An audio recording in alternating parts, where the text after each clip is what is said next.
The purpose of this video is to explain the real estate property tax calculation in Ohio. So what are real estate taxes? School districts, cities, townships, villages, special districts, counties, and other political subdivisions raise money for services through real estate taxes.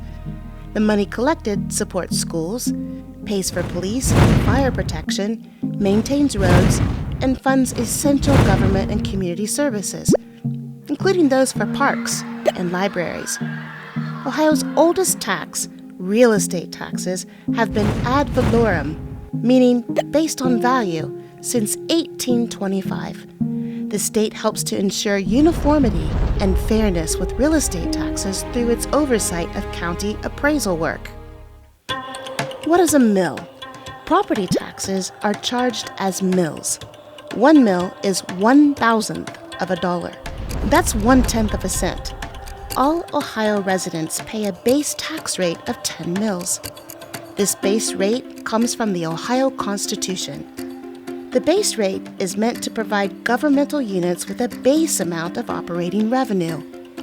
These 10 mills are sometimes called inside millage. In addition to the base rate, voters can approve funds for roads, schools, libraries, fire and police protection, and other governmental services.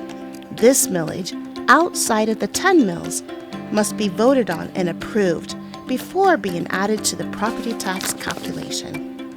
These voted mills are sometimes called outside millage. The calculation for real estate taxes, ad valorem taxes, begins with the assessed property value. What is this value? With standardized methods and statistical analysis, the county fiscal officer first determines a property's fair market value. Fair market value is the amount a buyer and a seller would be willing to agree to in an arm's-length transaction in the open market. The county fiscal officer uses fair market value to calculate a property's assessed value, which is 35% of the fair market value. So let's go to that formula for calculating property taxes. To arrive at the amount of property taxes a taxpayer owes, the formula is to multiply the property's assessed value by the total mill rate and divide that by 1,000.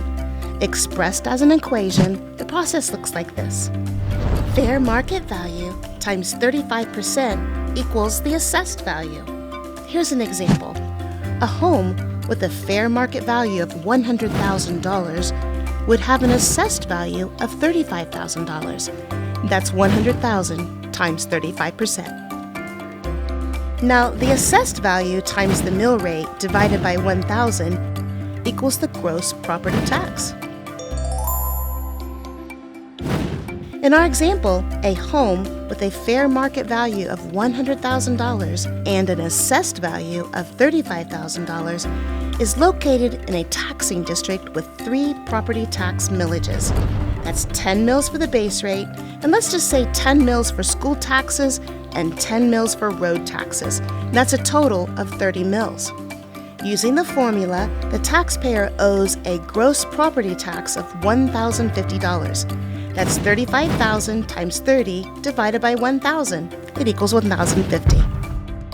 You can find a taxing district's property tax rate in mills and its property valuation at fiscaloffice.summitoh.net.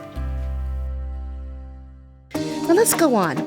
Gross property tax plus special assessments equals the total property tax. In addition to the gross property tax, taxpayers may also be subject to special assessments. A special assessment is a charge added for certain projects, such as installing sidewalks, water lines, sewer lines, or stormwater systems. The gross property tax plus the special assessments equals the total property tax for a period of time. Now, there's another step. Total property tax less reduction credits equals the property tax owed. The total property tax amount can be reduced by reduction credits, such as reduction credits for the homestead exemption program that is administered by the county fiscal office. Now, it's really important to keep in mind that an increase in property value does not automatically mean an increase in property taxes owed, nor does it mean there will be a dollar-for-dollar increase. While property value is part of the formula for calculating property tax, it is not the only variable. For example, Ohio law provides for reduction factors for voted levies. This means that a factor is applied to reduce the taxes due on new market values of existing property, so that the entity will receive the same revenue that was received in the prior year. However, communities do see increases in tax revenue by having more taxable property, that's new construction, approving emergency levies or taxes to repay debt, and by the voters approving a property tax increase or a new levy. Thank you for viewing this video. If you have any questions, please call 330-643-2710.